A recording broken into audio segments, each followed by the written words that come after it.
शंकर जय सिंह, प्रधान सनातन धर्म सभा डोडा। आज का जो हमारा कार्यक्रम है वो कलश यात्रा का कार्यक्रम हमारा जो आप देख रहे हैं। ये कलश यात्रा जम्मू से चलकर आज हमारे डोडा में पहुंची है। राधे श्याम मंदिर में इसका समापन हुआ है और ये कलश जो है हम इनका स्वागत कार्यक्रम के लिए डाक बंगला में गए हुए थे। जम्मू से जो कलश हैं अक्षित हैं, इसमें इन कलशों के बीच में जो अक्षित हैं वो पूजित अक्षित हैं।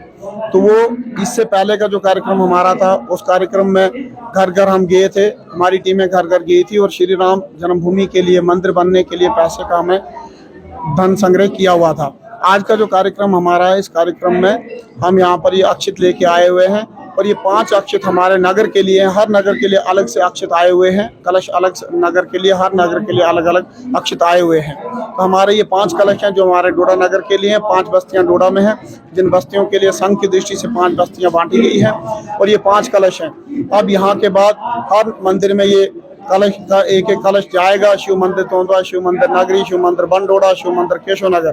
तो ऐसे ऐसे ये कलश जाने वाले हैं और उसके बाद हमारी टीमें जो हैं वो घर घर जाके ये जो अक्षित हैं उनके घर में जाके हर घर को निमंत्रण दिया जाएगा कि आप श्री राम जन्मभूमि की जो मंदिर है वो निर्माण पूर्ण हो गया। 22 तारीख की उसकी स्थापना होने वाली है और उसके बाद आप सबको वहाँ के लिए निमंत्रण दिया जा रहा है।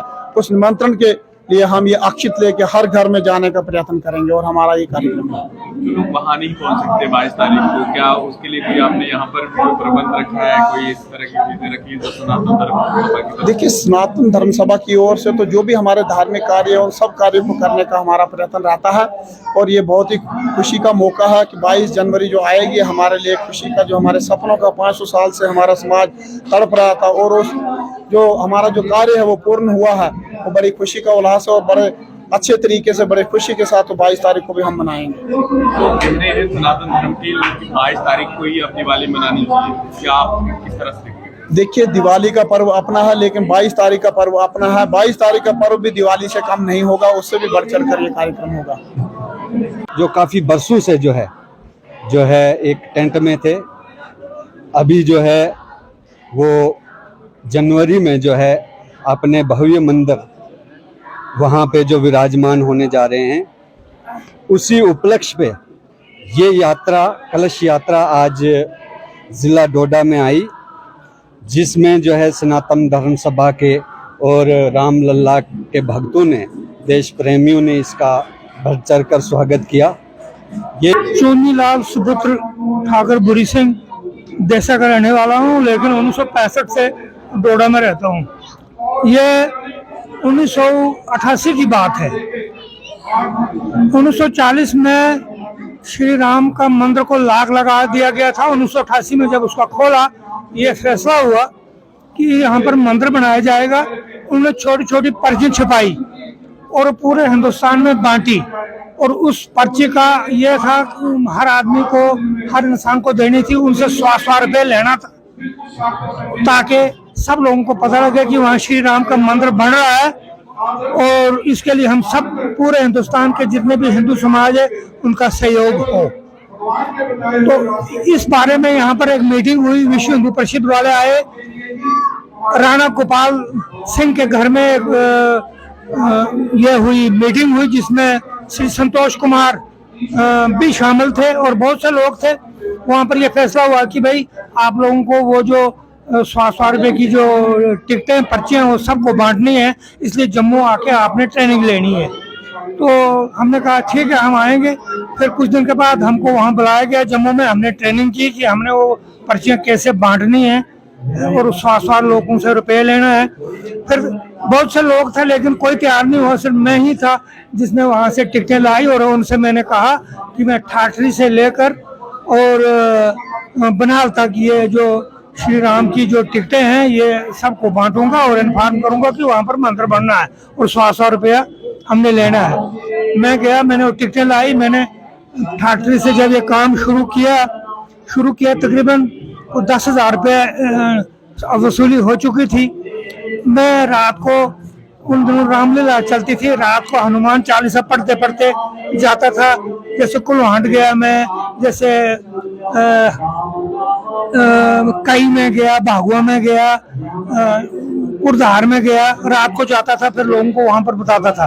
एक बार क्या हुआ कि मैं चला गया कुल्हाड़, वहाँ जोश में मैंने लाउड स्पीकर पर ये स्पीच कर दी, जो कि बगला के और दूसरे लोगों ने सुनी, मोहम्मदन कम्युनिटी ने सुनी। उन्होंने आकर दूसरे दिन उनसे पूछा यहाँ कौन स्पीच कर रहा था, तो अब हमारे लोगों को पता नहीं, उन्होंने बता दिया यहाँ चोनीलाल एडवोकेट आया था और उसने स्पीच की और यहाँ पर ये टिकटें बांटी हैं। उनसे उन्होंने टिकटें ली और डोडा में आकर यहाँ की मुस्लिम बिरादरी को दी। तो ये मुस्लिम बिरादरी मुझसे नाराज हो गई और कुछ न कुछ मुझे ताकने लगे कि इसको हम कहाँ मारेंगे, क्या करेंगे। तो मैं भी अपना बचाव करता रहा। एक बार मैं नीचे से आ रहा था, मैंने देखा कि एक हमदन लड़का इस मंदिर के टैंकी के पास जलाटीन डाल रहा था। उन दोनों अभी बम नहीं आए थे, सिर्फ जो पीडब्ल्यूडी के जलाटीन थे वही उसने रखा और बहुत धमाका हुआ। जैसे धमाका हुआ तो बाजार में बड़े लड़के खड़े थे, उन्होंने शोर किया ये चुनीलाल ने धमाका किया।